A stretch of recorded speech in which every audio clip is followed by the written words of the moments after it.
உலகை எழுப்பும் ஞாயிறு அங்கே குடியிருப்பான். அவன் ஆனை முகத்தனின் அடியவர் மனத்தில் ஒளியாய் வந்து கொலுவிருப்பான்.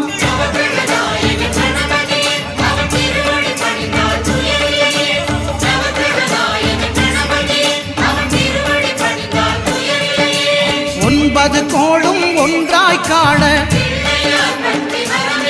அங்கு கற்பகம் என்னும் கடவுளின் மெய்யில்